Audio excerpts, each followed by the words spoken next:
Hi, I'm EMIL Jimenez, sitting here with my friend from 19 to the dozen. Right? Did I say that correct? 19 to the dozen. Please subscribe to his channel. He's awesome. We're going to talk today about Mindbank.ai, the company I founded about a year ago that was inspired by my 4-year-old daughter, and it's going to move the human race forward because the next personal computer is you.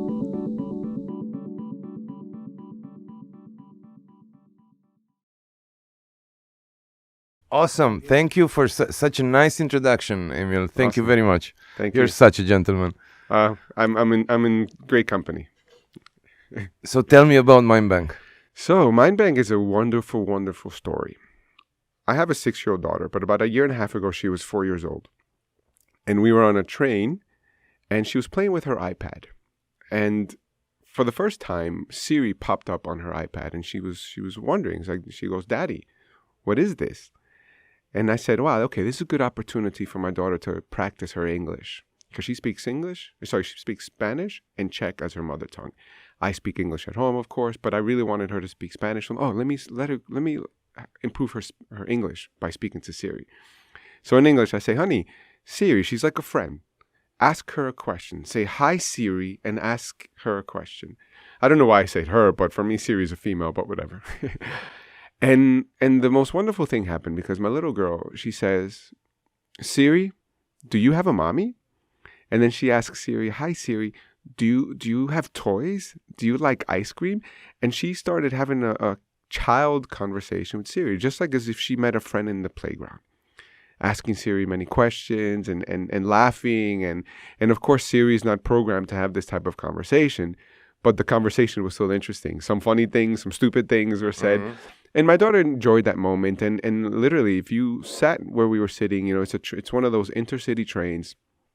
Everyone was around us, stopped what they were doing. They were like, wow, this little kid is connecting with Siri. And having on board. Yeah, and it's just having a beautiful conversation, or question and answer, rather. But, what's something interesting happened about 10, 15 minutes later. And she says, Siri, I love you. You're my best friend. And I was amazed by that moment because I was like, wow, my kid just connected with Siri, and I have a degree in psychology. My mom is a psychologist, so I've been around this world for some time. And I realized at that moment, my kid went from having a transactional relationship to having an emotional relationship, which is a very important step, right, in relationships, basically. And that got me thinking about her life. She's 4 years old at that time. And I was like, wow, what is her world going to be like 50 years from now? It's going to be such a different world. And her relationship with technology, such a different relationship than us.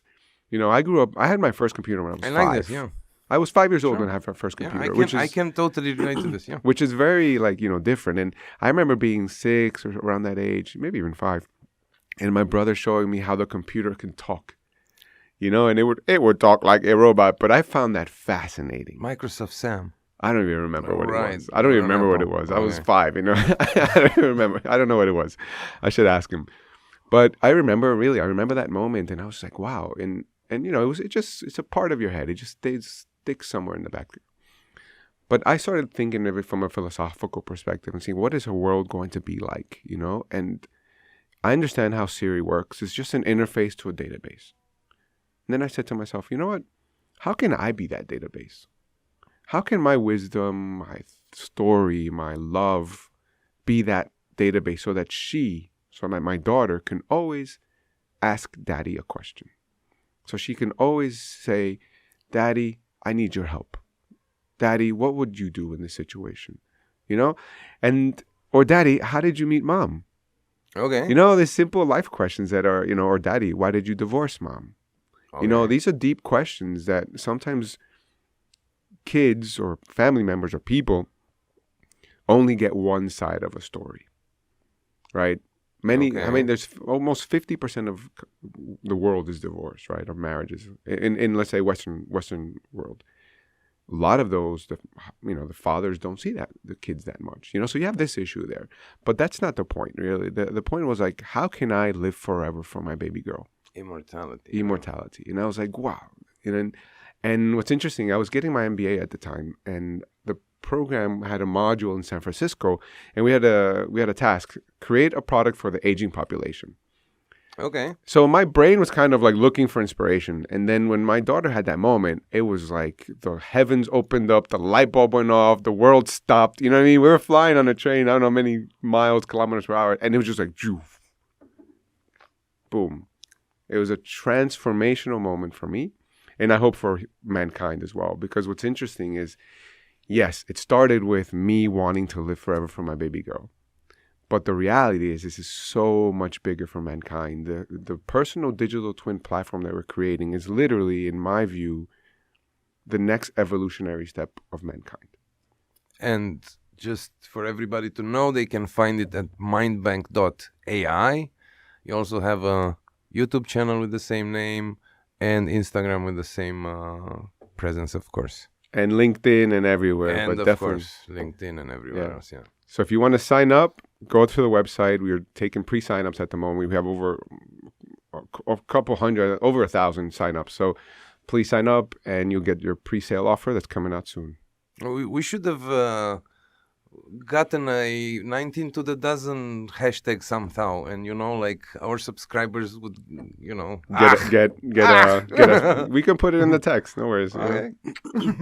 We can edit it in, right? There's the magic of editing. So this app that you've is it live already? So you're taking sign-ups means that the app is not live, or it's beta? It's not live. We have I would call it the embarrassing version. The beta, right? Not even beta, more like Zeta. You know what I mean? The embarrassing version is coming out pretty soon in the next week or two, where I'm going to be we are going to be testing the data capture and some things with family and friends. Basically, very few close circle of people. The version that you see on the internet, the version that you see on the website, what would be the alpha, beta version, let's say, the first version 1.0. Okay. Should be out early October. Okay. Yeah, that's our target date. Super.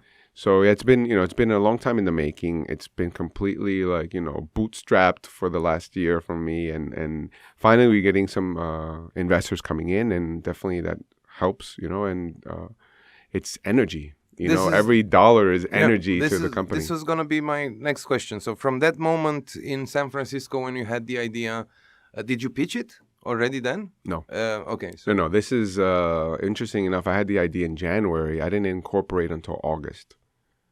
For 8 months, I was speaking to as many people that were smarter than me as I could find.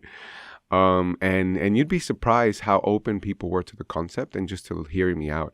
Because in 3 sentences, I would just send an email or LinkedIn and say, hey, I've got this idea. It's creating a digital twin of the person using natural language processing algorithms in a simple chat interface. And, and basically create a digital twin of the human. And people were like, wow, that's a cool idea. And they lend me their ear. Elevator pitch. I mean, yeah. So we were, tell me more. So I was able to, one example, I was able to get on to pick his brain, as I called it. One of the lead engineers who developed Siri. Okay. He was on the team. Yeah. So he's on our board now. And, he's saw my email, saw my 1-2 sentence liner. He's like, wow, this is a cool idea. And he was like, this is something that, definitely Siri wasn't built for this, but it can go there, This type of chat interface is just a step into that next phase of digitization of humanity, right? Right now, we're just chatbots. That's what you see. But what's the next step? The next step is definitely conversational. And the next step is really storing and digitizing the human. Because right now, we're just bits of data sets. You got your mobile, you got this set of data, you got your health data, you got your Facebook, and da-da-da-da-da-da-da. But where's your story? Where's your, for lack of a better word, your soul? Those deep thoughts aren't anywhere really. Very few people do a journal. You don't put this information usually out on social and stuff like that. Some people are very open, but things of how I met your mom, this type of questions. Yeah, I'm not gonna put that all over the place, So how from what I've seen online, the app has a set of questions, and that is like your initial digital twin profile. So so the app is a very simple chat interface that asks you thousands of questions about your life. And as you answer, each question builds the digital twin's wisdom. So let's look at it from a very simple perspective. You meet someone at a bar. Where are you from? What do you do? What's your story, etc. You know, that's that. I have a boyfriend. I have a boyfriend. Leave me alone. That's the answer, right? But that's typically how people learn your story. They understand who you are, and they to some extent internalize who you are in their mind based on your answers. You know, and that's to some extent what the digital twin does. The difference is that this digital twin learns, remembers, and wants to know your entire story from all your life, basically, right? Because that data, you know, the girl that you meet in the bar and you gave her your data, she'll press delete in like 3 seconds, you know? Unfortunately, right? Yes. Unless she says, hi, I don't have a boyfriend. But, you know, there's certain things that, you know, you want to kind of store and pass on, right? And the key is, for me, it's not just about immortality. I always say immortality is kind of like you trying to get a six-pack.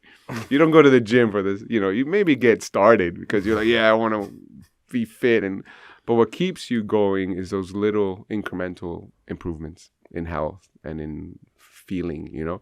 The same exact thing is going to happen with Mindbank and your profile and your mind. How? Well, very simple. By me asking questions about your life, especially at the age that we're in, you automatically do what something's called self-reflection. If I ask you, what was your favorite food that your grandmother made? Immediately you go back in time to her kitchen, the taste, the smell, the sounds, and then you start thinking about your grandma and how much she loved you, and then that goes into another tangent of life, you know, another tangent of thought.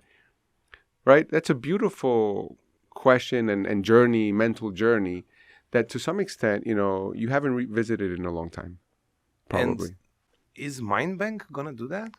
Do you have some also an AI behind? So what Mindbank will do is that it'll record your answer, and then based on the words you say and the text and the cadence of the voice, we will be able to measure sentiment. Okay. We'll be able to measure the words you use and like what type of words you use. So there's something called psycholinguistics. Okay. So using pronouns and, you know, and articles and things like that reveal a lot about your personality. We'll be able to match what you said to maybe someone like a famous person who said something similar about their grandmother or about the feeling. So you start seeing, wow, I think like Einstein, or someone else had the same experience that I did. That's, you know, that's let's call them like a personality. And then the next level is, you know, you might say something that's really touching and powerful that you want to share with your brother, your sister, your dad, your mom. And you can say, boom, I want to share this answer to my mom or my dad, right? And then you see how it's almost like sharing a piece of your mind to someone else, right? That answer holds a lot of emotional value. Now, what you want to do with it is up to you. What we do with it is just store it, analyze it, and show you the information. How you want to share it is up to you. But every answer you do, every piece of this puzzle builds the wisdom of the AI, builds the wisdom. So like, let's say, you know, later on, we ask you the same question 10 years from now, 50 years from now, and the answer varies a lot. Yeah, I can see that. Yeah. We can say, hey, you know what? We saw a lot of variance. You should get yourself checked up for dementia. Because there's such a big difference in answer, right? And that's one of the things about health. It's just interesting that health is gets incrementally worse, that those that live with you don't see it all the time. You know, but if those that see you or either have data that can say, wow, your answer's all over the place, something's up, then you can do preventative medicine, for example, for this particular case. It's not Okay. intrusive. It just says, hey, ping, Okay. be careful. Something's up, And that's why, for example, with Mindbank, it's really interesting that we're starting off with the cognitive data, which is your story, your mind, but we want to add biometric data and genetic data to the platform to create a holistic view of the human. So what you say can have an effect on your biology, meaning if you speak about a stressful situation, you will show stressful signs in your physiology, right? Heartbeat will go up, stress levels go up, Yep. oxygen levels will go Yep. down, certain Yep. things, Yep. certain markers. Yep. But what if you have a stressful situation you're trying to get over, let's say? Okay. Let's use PTSD for an Okay. example. And you have, I don't know, let's say day 1, you start using Mindbank and you have a stress level of 10. Okay. A month later, you have a stress level of 9. You don't see much of a difference, right? But a lot of times what happens is people go through a stressful situation or through therapy and they say, I'm not getting better. Okay. But we can say, no, man, you are. Look, you went from a 10 to a 9. Yes, it's not, it's not the best change. You're not cured, but you see incremental improvements. It's back to the fitness, You don't get a 6-pack overnight, but wait, I used to run 5K in 10 minutes. Now I run it in 8. I see improvement. I'm getting a little bit better. And I think that feedback loop is so important for people because usually you have a therapist tell you, you're getting better. Or you have your brother or sister or your mom, your wife, And then you have your bad days. You just go nuts. And then that's what you remember. But if you're conscious about it, right? If you're like really trying to get better, you're very conscious about it. You can go back and look, I am getting better slowly, but I'm getting there. And that motivation is kind of really what drives people to engage with it every day. And, we're just looking for that. We're just looking for those, those incremental improvements in humanity, in the person, right? And we begin with cognition, we go into the biometric, and then the genetic part is pretty cool because with DNA data, we can get into predictive analytics and say, hey, you know what? You have a predisposition for dementia. And when I ask you about your grandma 10 years ago, your answer is way different from today. Because we know you have a predisposition, your variance in between answers is bigger, we can ping you and say, hey, be careful. Go to a doctor because we notice some change. What you do with that information now is completely up to you. But at least, we show you inside your mind a little bit and help you in that journey. Okay. This is like further future developments, right? It's very not tomorrow, but this is the next step. It's not going to be in October. Not going to be in October. October is going to be the cognitive part. Yeah. What is a little bit scary as I was listening to you? Yeah. But why are we scared? What is a little bit scary is to me is the idea that you cannot change. Why wouldn't you be able to change your feelings towards your grandma? Feelings is one thing, answer is another. Okay, right. Because okay. So if you can hate your grandmother one day, sure, what I mean. But if you start saying but if you remember her food and you say, oh my God, it was the most amazing, and this and that and the other, and then 10 years later it's like she's a crappy cook and I hated her, and what I mean, on that level, it could just be, and also at the same time it could just be a ping, like, hey, we saw a big difference in the answer. Mm-hmm. What's up? And then you, as a human, you know yourself. I'm not going crazy. I just hate my grandma right now. So so that's that we're not we're just showing you the data. We're not telling you anything else. But you have to keep in mind too. This kind of data set is extremely important also for your health professional. If they can see some kind of longitudinal data, that's what's called over a course of years. Like, wow, this person slowly starts to lose their memory score, if we want to call it that, starts to wane. Yeah, it's a trigger for something, and then once you measure the biometric data as well, to that, there's a lot of value there for the health professional and for the user, of course. Yeah. And I guess it's easy to connect with a step or exactly. smartwatch or something that you already have. Correct. Blah exactly. blah. So it's all there, I guess. Yeah. Anyway, we're actually developing our own biometric device. Yeah. Yeah. Just because. Well, that's hardware, right? It's hardware. It's hardware. Yeah. Fucking hell. Yeah. Hardware is hard. Hardware is hard, and it's not the first time I've done it. It's but thankfully we're working on with a partner who specializes specifically in this type of software, hardware. So it's not that it's from scratch. So we definitely work with a partner there, And it's an R&D project, right? It takes time to develop and get perfect and get good. And ultimately, too, we also want to partner up with, the other ones, like it would, whether it's, Apple Watch or whatever the case may be, because, but it's all about accuracy at that point, right? What is the most accurate? What is the best, what is the best product for the person? But I envision it to be, the application on the mobile, the device for the biometric, and then the genetic part you do once every 5 to 10 years, let's say. Okay. Yeah. Cool. I mean, good luck. Yeah. Yeah. So, I don't want to tell me how. Now, tell me about like the whole startup thing. How did you build a team? How did you find these people? Is this the city guy on your board the only? No. So, it's interesting. I'll tell you how do you do this? It's a great idea. I'll tell you the easiest way. Yeah. Is to reach out to people. You get one phone call with the person. You talk to them, tell them your story. They're receptive. They like it, or they don't, or whatever. And then just ask them a very simple question: who else do you recommend that I speak with? Okay, that's in all sales books, man. Is it okay? And then just that one question. I'm not asking for 10 names. I'm asking for one person. And pretty much like 9 or 8 times out of 10, there's always like, oh, you got to talk to this guy. And most times it's like, oh, you got to talk to this guy and this guy and this guy. I'm going to send you an email.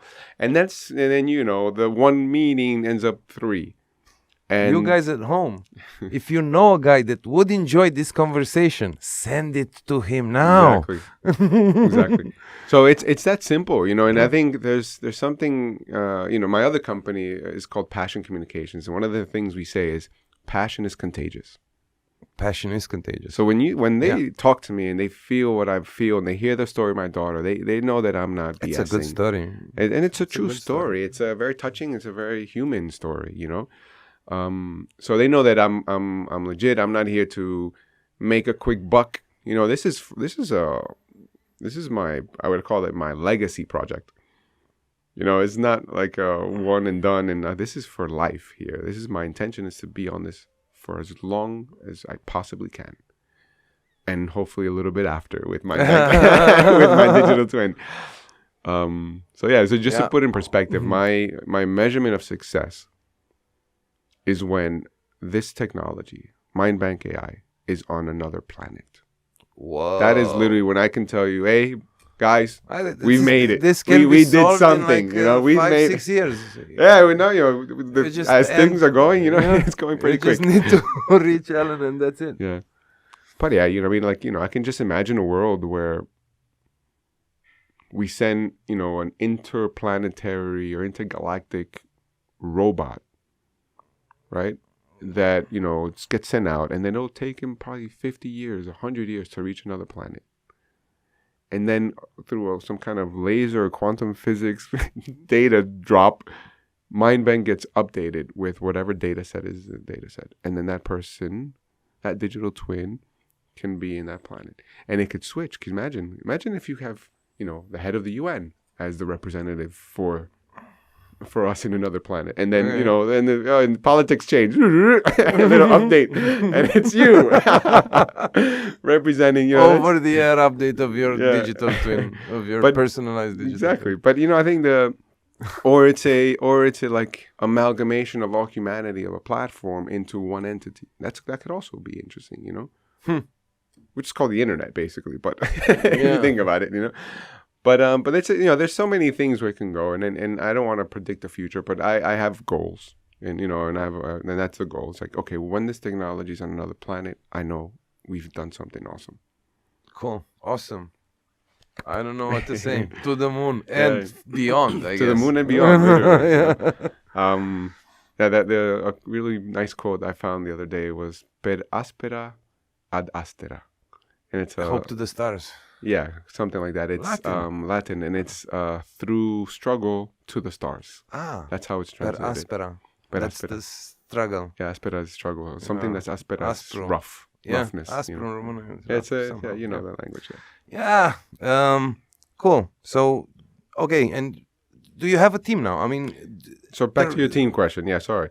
So yeah, so I have Because you're launching in October, right? yeah. So I have a board of advisors. So I have like 3 more questions and then I'll shut up. Sure. Like, did you pitch them? Did you go with the idea to startup conventions and this kind of thing? Everything you can imagine. I've sent over 350 emails to VCs. I got maybe 30 meetings roughly. Of those 30, 0 invested, but about 11 of them said, "Wow, really cool idea. Let us know when you have traction." That's a beautiful word. You're gonna find out soon if you're in the startup world. Traction, which basically means when you've got money and you got clients, then come talk to us.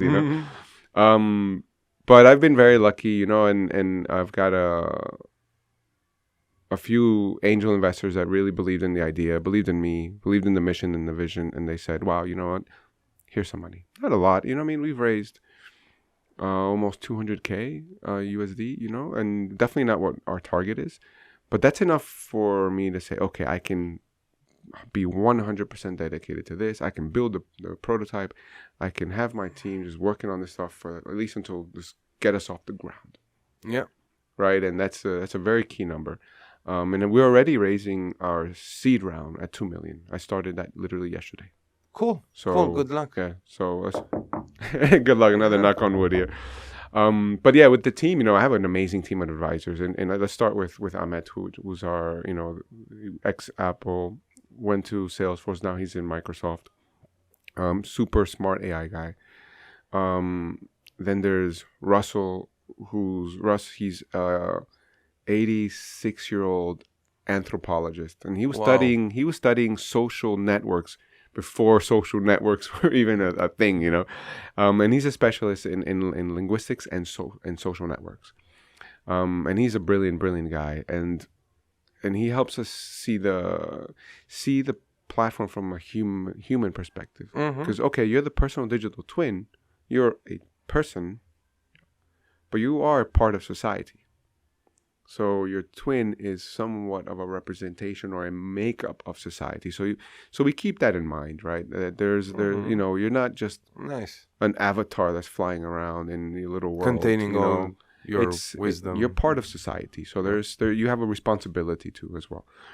Then there's Dalibor. Dalibor is an interesting guy because I met Dalibor almost like 15, I don't even know, 12 years ago when I broke my ankle. I broke my leg playing baseball here, and he broke his wrist, so we shared a room in the hospital. But he ends up being on the board of Microsoft in Central and Eastern Europe, and we became friends and whatever. One thing led to another. When I got this opportunity, to say, oh man, I need his brain for a while. And then we have another gentleman, Jose. Jose is really, really smart guy. He's one of these people who I feel stupid when I talk to him sometimes. You know what I mean? Like, it's just, there's people who are just like, I'm an idiot next to him, which is good. It's humbling, you need those people. Yeah. And funny enough, he said the same thing about me, which I was super surprised, to be honest with you. But he was a brilliant guy, and he comes from, he was the Chief Information Officer for the United States Department of Health and Human Services during COVID. Wow. So when this thing hit, he was organizing all the data from all the hospitals to try to get it to the CDC and the government so people know what the hell's going on. So he's a brilliant guy. And last but not least is Yuri. And Yuri came in as an investor, and then he said, listen, I'm going to give you some money, but I also want to make sure this thing takes off and scales. Because he comes from the tech background, and he's he's a global expert in a platform, in a framework called Kubernetes. He's literally probably one of the top 10 people in the world in this top 10, 20 people. So, that's just an advisory. And then from a team perspective, we had some people come and some people go. But right now we have myself and Andrew. And Andrew's interesting because he came to me and he said, I love what you're doing. I want to be a part of it. I'll work for free. Let's talk. And he comes from the cybersecurity background. And that's a hole that I was always wanting to fill. Because I'm definitely not a cybersecurity expert. And I know people are entrusting us with their souls, basically. So I really needed someone who said, listen, man, this is your job. Make sure people are safe. Make sure the data is safe. Yeah. And, that's because that's the one thing that was always keeping me up at night with regards to this product. But thankfully, he comes from the he comes from XNSA, so National Security Agency in the States. He worked there. He was a U.S. Navy guy for how many years. Then he's been in the private sector for the last 8 or so. So he's got a lot of experience in the cybersecurity. And then myself, I'm more the marketing, commercialization, vision guy. And we have a team of designers as well, and that they're kind of half in Mindbank and half in my other company. And that's the core team now. I'm using, and we have a few interns, actually. I forgot to mention them. The interns are working on, they're brilliant people too, PhD students, master students, working on a few features for the platform. And then there's another one working on what I call the embarrassing version of the platform. The first version. Yeah. And then we have a team of developers working on development. This has been outsourced, just because we don't have the funding now to hire the team. But when I work with people, I hope to work with them for a very long time. Okay. So put in perspective, this company actually saw our pitch. I did an RFP, a request for proposal, for a number of companies. And when I got their offer, they're like, wow, we love your idea so much, we want to invest in you. And I was like, okay, if these guys want to put skin in the game, I'll, and they're, relatively priced. They have all the other qualifications. I think that, at the early stage, you definitely need people to believe in you.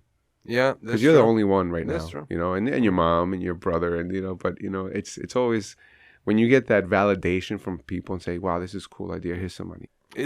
Can I ask thing? Do you think it was? I mean, what do you think? We cannot tell the future. Never mind. It's a stupid question. I wouldn't have. Let me give an opinion, not a question. I wouldn't have outsourced the development, because from what you're telling me, the core product is your code, right? And somehow, why would you outsource that? I mean, I understand why you would. You just There's explained two answers it to that, yeah. But you're not. Are you not afraid somebody might want immortality and build it faster than you can? No.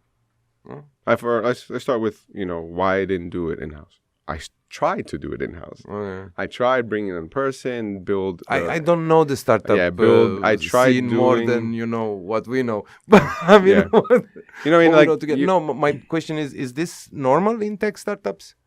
It depends. I think there's two ways, right? One, you have a technical founder who can build it themselves and do it. That happens sometimes, most of the times, I would say probably.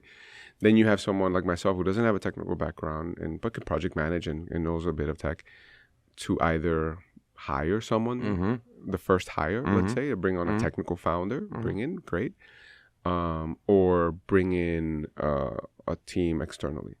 There's two answers. I tried doing the first. Tried hiring or bringing on a person to build the prototype, Realize in the first month and a half, that's not going to work. So you lose a month and a half of time. Okay. Then it takes you another month or two to find a partner to develop it, right? And then you have to say, okay, I can't do it ourselves on a budget. Now I have to raise X in order to pay these guys, So there you go, time. So, and also when something goes wrong, who are you going to call? You know what I mean? Like one person who can get hit by a car tomorrow or something, or a company who can actually give you that muscle. Yeah. At least in the beginning, to get you across. I get it. And so you need, that's why I didn't call it an outsource. I call them my partner. They're investing in the company. They have a team. They have a vested interest in our success. To the point that they're even introducing us to investors. I have 2 investors calls from their introductions. Super nice. So this is, they build an ecosystem for you to succeed. Back to people to believe in you, right? That's most important, because you have such fire and passion and that, and fire runs out if you don't get these little, signs of light at the end of the tunnel. Like a subscribe. And a click on the red button. Yeah, totally. Subscribing is like saying thank you. Yeah. Really. Or subscribing is like saying, more importantly, subscribing is saying, I believe in what you're doing. That's what a subscription does. And comment is saying, I want to participate in this, But yeah, definitely subscribing helps, and for me right now, the pre-signups, that's 1,000 people who said, wow, I believe in your idea. You know, like even if they don't give me a single penny, it's like, oh, great. You know, every time I get an email, oh, cool. Yeah, you know, one Yeah. more person. Thanks. Yeah. You It's know, yeah. and it's just It's a step ahead, it's I a step. It's a step. How are you gonna monetize this? How are you thinking? It's very simple. Have you thought about it? No, or? definitely the monetization is very simple. It's a monthly subscription fee, and there's a what you would call a freemium version. Mm-hmm. So it's just store your data. Mm-hmm. Not much in terms of the cognitive analytics, because that's really where the value and a lot of money goes behind that as well. And then the subscription. I want to make this a very easy subscription for people to, so that pretty much anyone could afford. You know, where it's only $4.90 per month, so pretty much anyone could afford that. We say, like, you know, it's a small price to pay for immortality. It You is know? a small price. And right now we have a very limited offer for what we call the lifetime offer. You pay once for life. Okay. That's it. And I think once, and our job then is to store it and give you all the data that you need and all the features that we come up with. Everyone's, you know, you get it. And the interesting thing though, because it's a platform, as the digital twin industry grows and as your digital twin, you know, your data set grows, we will be able to add things like the biometric data. Okay. Right. Yeah. For example, like the genetic stuff, you know, and then once you have that, then you can get into other things like, okay, I don't know, nutrition based on your DNA and based on your biology and things like that. Or, you know, if we notice, or if you notice that you need help in a particular thing, like leadership training, for example, you know, we can sell you a leadership course with a trainer through the platform. And there's many other ways, but the basic premise is, you know, subscription based for the basic features that you need. So that's how we're monetizing it for now. Yeah, what I liked on the site is this mention of security and ethical. You're saying ethical AI and security. And you just mentioned that you have this ex-NSA, ex-Marine cybersecurity guy, because people are entrusting you with their soul. And that scares you a bit, right? That doesn't scare me. It scares people. It scares people. It scares many people. And it's, you know, rightfully so, right? Because you have very personal data on a platform. And it's perfectly understandable to be weary of who's listening to this information, who's using it, you know. So from a security perspective, we're doing everything in our power to make it secure. Certifications, audits from the Microsoft Azure team where we're building this platform. Obviously, you know, we have a person who worked for the NSA in the team. Obviously, his role is to really look at it. Every single person on the team is really looking for ways to make it as secure as possible and use, quite honestly, the latest technology that we can possibly use in that space. So, for example, right now we're building an infrastructure where it's being processed on the cloud and then it's being stored on blockchain. Okay. So that it's, okay, we need to process the data and give you feedback. And so we're kind of storing it in the chain because really, like, we're setting ourselves up for that next decentralized world. Because it's literally where, you know, we and many people believe this is going. You know, when it comes to the ethics, one, it's, you know, I go back to the story with my daughter. You know, do I want, you know, another provider to use my data to, I don't know, sell me something, you know, sell me soap or something, you know, based on what I say on the platform? No, you know, I find that so, like, you know, ethically wrong. I understand why they do it. Don't get me wrong. It's money. It's business. I get it. But if I'm talking about my life and you're using that to sell me something without me really asking for it, I don't think that's right. I agree. You know, back to our mission is to move the human race forward, right? Soap, shoes doesn't do that. You know, now if you can help me live a bit longer, if you can help me become a better person, that's something that I'm much more interested in. For this particular platform. And the other thing is about data ownership and governance. From day one, I'm telling you, we don't own your data. We're managing your data for you. We help you extract value from that data.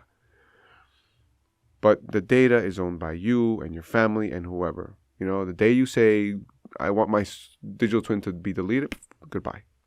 Right? It's gone. I want to give my digital twin to my kids. Boom, there you go. It's a bank. It's like, mind bank. It's like having money in the bank. The bank doesn't own your money. It's a bank for money, minds. Yeah, exactly. Your bank doesn't own your money. They store it. They hold it. They manage it. They help you, achieve, get a mortgage or whatever you want to do. Extract the value from that money. They use your money and do their own business. That's a different story. But really, if you think about it from a mind bank perspective, it's you have a place for your mind that you then inherit to someone else. There's complete governance there. The bank doesn't own your money.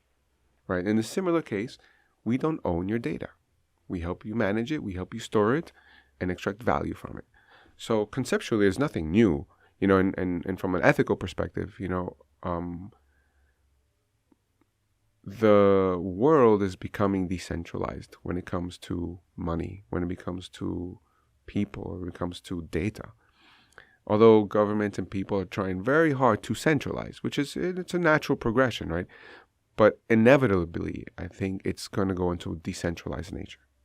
There's nothing going to stop it. Or a hybrid model, right? Where you have your data and maybe Uncle Sam or, or whatever government institution needs to have it for whatever reason, fine. That's something that the people need to decide.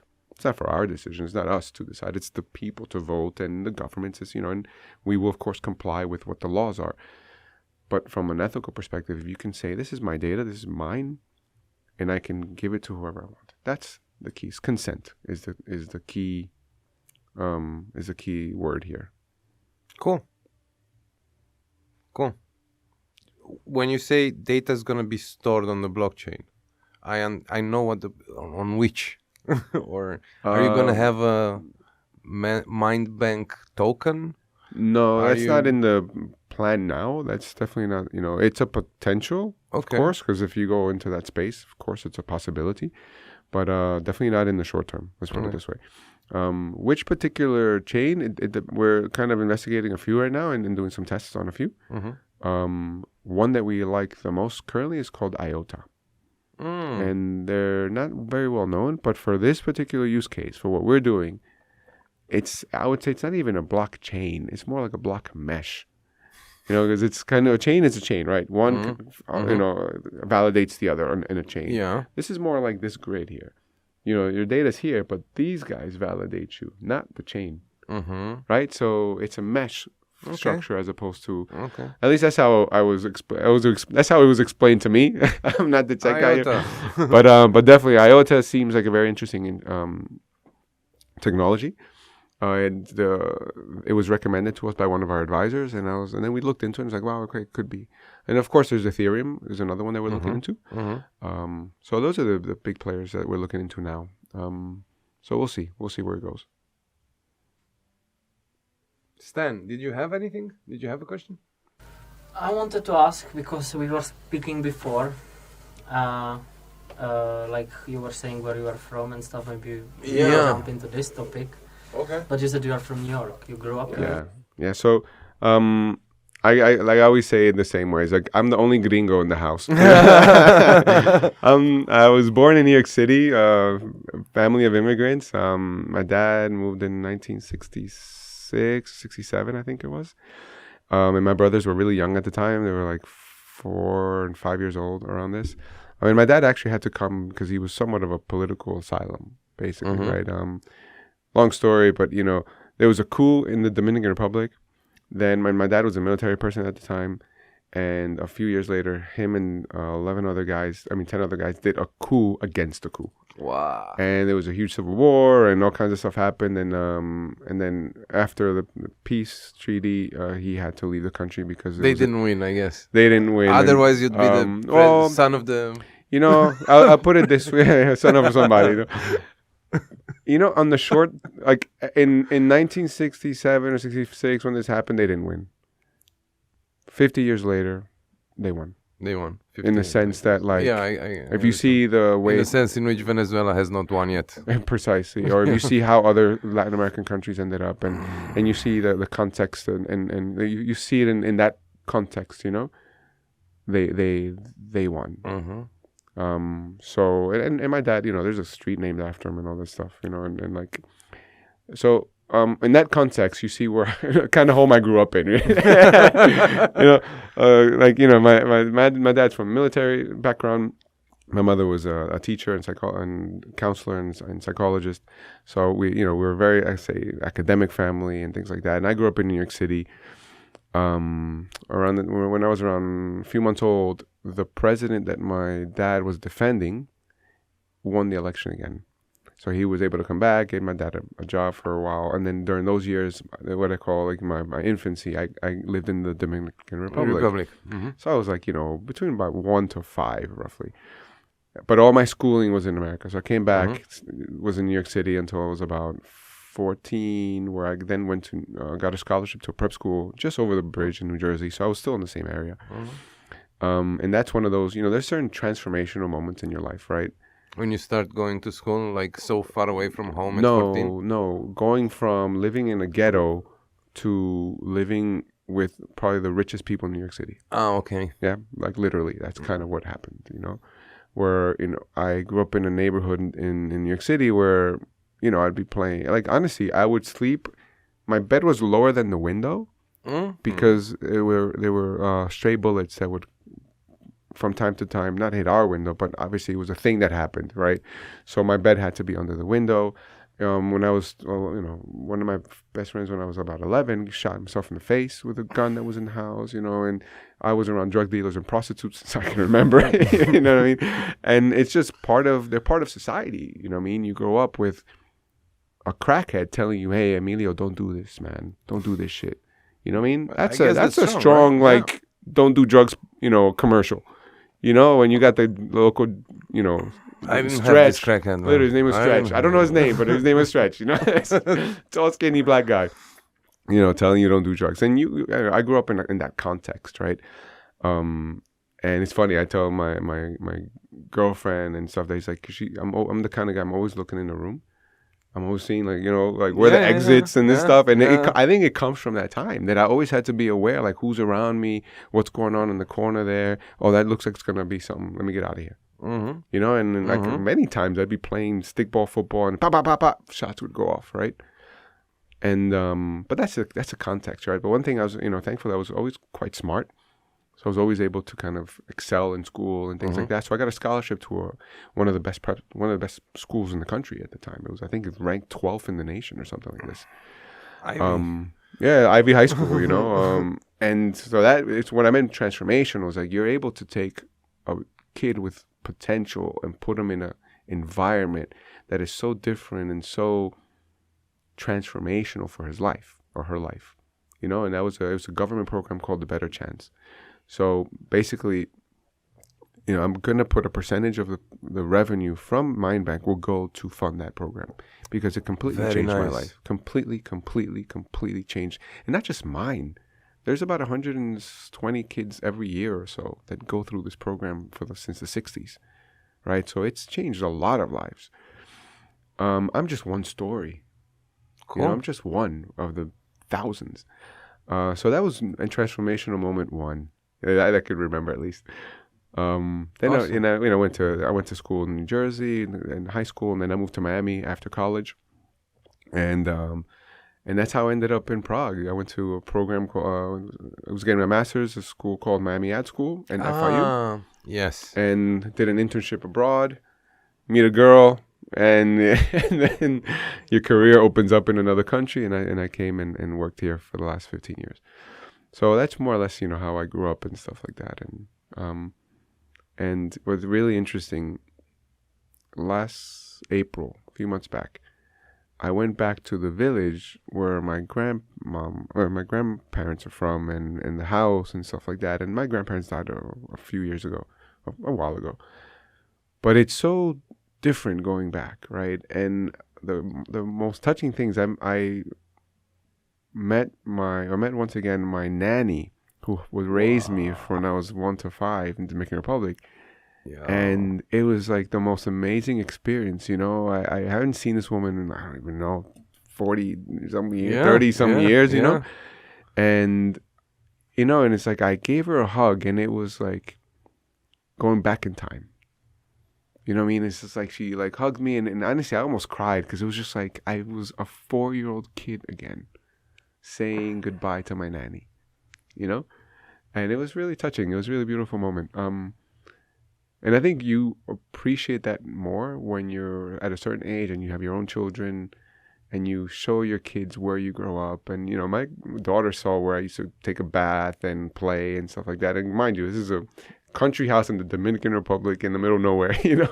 So honestly, when I look at the bathroom that we used to shower in, which is outside of the house, using rainwater, if you ever see the show like Banged Up Abroad when when the guys are in jail, it's pretty much the same thing, you know. It's like, so when I see that show, I'm like, yeah, it looks like my shower when I was a kid, you know. Nothing, no different, you know. And there's like 8 kids getting showered at the same time with a hose. It was prison, but we loved it, you know what I mean? It's like we grew up, you know, sleeping 3 kids to a bed, and this is your family, you know what I mean? And my daughter, who's grown up in Europe and and goes to Disney. She's 6 and she's been in Disney like 3 times already. You know what I mean? It's like, and I'm happy that I've been able to give her that, you know, and I'm happy that she was inspired me to create Mindbank, you know, but I'm also happy that she knows that it wasn't always like this, you know, and daddy, you know, daddy wasn't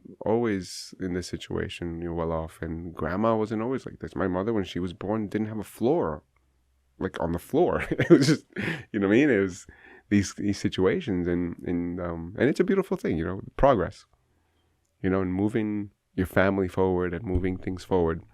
And if we can scale that through a platform like Mindbank, that would be amazing. You think Mindbank can do that? Definitely. Is that what you're thinking when you're thinking about, like, when you put it in terms of progress of humanity? Definitely. Definitely. You know, first you need to fix yourself and understand who you are, right?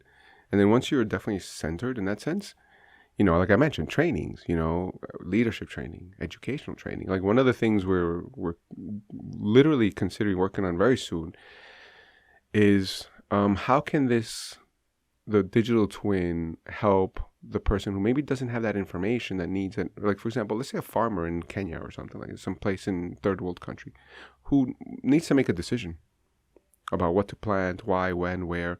And if they can use a platform to not only store their local history and local culture, but it could also say, hey, what should I plant here? And based on the winds and the whatever, global warming or whatever, you know, say, based on this data, we suggest this. And it'll have a yield of 10% more, you know, 20% more, hopefully. If you can do that, you know, these incremental improvements of 10% to someone who's basically living day to day, it's huge. Yeah. Right? It's massive. So these are all dreams and goals that I want to do. You know, I have to start in baby steps. You know, a baby step is you know. And then later on, and definitely, like, you know, this education, you know, can the personal digital twin help you learn better? Definitely. We just need to, you know, open up the platform so that it says, okay, you know, this particular person learns this particular way. Exactly. There's so let the personal digital twin help him or her.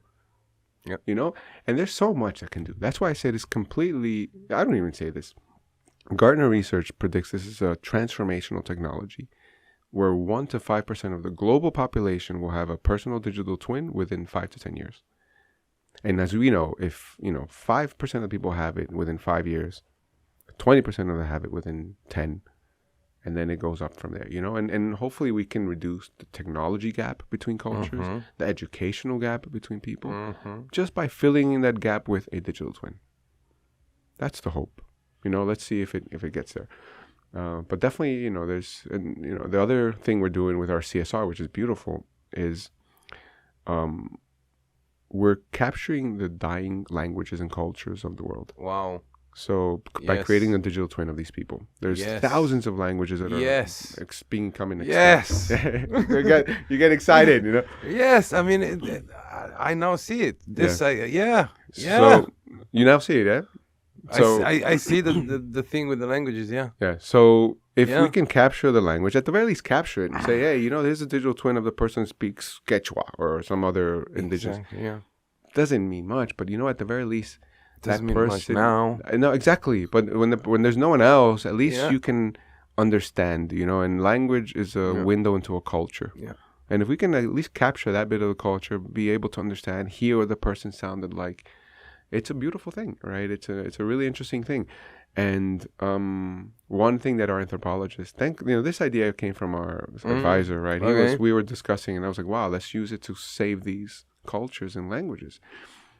The really interesting thing, as he pointed out, was as a species, we've been multilingual for millennia. Yeah. Only now, in the last like 300 or not even maybe 200 years, have we become monolinguistic, right? And he started going from hunter-gatherers. Traditionally, they would be in tribes, and then they would meet every once in a while for whatever, like the moons or whatever, and then they would intermarry. So a child would have typically 2 grandparents that spoke 2 different languages from 2 different tribes, 2 parents from 2 other tribes that spoke 2 different languages. So a child could theoretically speak 4 languages, right? This is how, so our brains are wired to be multilingual, and yet we are moving towards a monolinguistic world. 97% of the world speaks 5 languages, something like that. And of course, there's a lot of other dialects and things like that. But when it comes to English, Spanish, Portuguese, Chinese, and maybe that's about it. That's like 75% of the world right there. In French, it's like you got the whole world right there. And it's a really interesting thing. And one thing that we don't know, we talk about extinct animals and extinct this. But what about the extinction of languages? What happens to humanity if we all speak English? We don't know. I don't know. And I think, ultimately, I think we're definitely going there. I personally think that's part of our evolution, that we become a monolinguistic being. That almost, I'm talking about millennia from now. I'm talking about millions. I don't know if it's nice or not. Yeah, I wonder. Like, would there be less wars? Would we be more unified? I don't know, but who knows? Let's see. I'm thinking out loud here. Yeah. But for now, we want to be able to capture these languages, learn from them, store them at the very least. It's a beautiful thing that you have all of these languages and all of these cultures. So that's our CSR, which we started in the beginning of the year and had to put it on hold because of budget reasons. But as soon as we get some funding and get this thing off and get people buying it, that's something that we're definitely diving into. Another thing that we're doing from a CSR perspective is that 1% of all revenue is going to CO2 fund. Yeah. So basically, our money is going to clean up the planet because that's part of humanity, right? If we're not around, So it's in our interest. I want to do as much as I can to keep us around, and. So there's a few things, but definitely, a better chance organization is going to get a chunk of our money. The CO2 fund is going to get some. And then, of course, our personal CSR program. We end it here? Sure. Thank you very much. Thank you. Emil, thanks, guys, for joining. Really nice talking to you. It's really inspiring. I'll sign up. please, and more importantly, be an evangelist for us. Yeah, that's the most important thing. Is that, like I said before, what got me to where I am is just by saying one simple thing: who else do you think would like this platform? That's it. Just simple. Just send it to whoever you think would be like, wow, this is cool. Because we're sharing. It's a beautiful thing of humanity. We're beings that like to share. That's and connect. That's one thing that goes across all cultures, languages, people. So if you think you believe in this product, you believe in this what we're building, please just share this information. Last thing I always ask is, if you could change the world with a finger snap, what would you choose to change? For the entire world, yeah. However you want it. I say what I would choose to change is not being able to have opposing views in your mind. So I think there's something quite amazing about... In your mind. Yeah, there's something quite amazing about being able to say 2 things that oppose each other can actually exist, right? Whereas a lot of times you think one way or the highway, and then that's wrong. It's like, I understand you might think those differently. I appreciate your point of view. it goes completely against my point of view in some cases, but that's okay. We can coexist. And as long as that, I think that's, for me, that's the one thing. Because a lot of times people say, I don't like what you're thinking, so you shouldn't exist. Or you should, whatever, you know what I mean? And that's where, I think that's the biggest hurdle for us as humans. Not the ability to not coexist with two opposing views. Thank you. This has been 19 to the dozen, episode 14, right? 14. 14. Thank you for 19 being and 14. with us. This has been EMIL Jimenez. So follow him on Mindbank.ai, on internet, Just Google Facebook, us. everywhere. Please Google us. Mind space bank space AI. Help the Google find us. And more importantly, please share. Sign up and share. We'll be launching very soon. There's a nice offer at 50% off at this particular moment. And we're going to be talking pre-sales. So support us. Every dollar, as you know, goes to a really interesting causes and helps us get to where we need to get to. Thank you. Do the same with us. Share. Subscribe. Yeah. 19 to the dozen.ai. Thanks, guys. Thank you.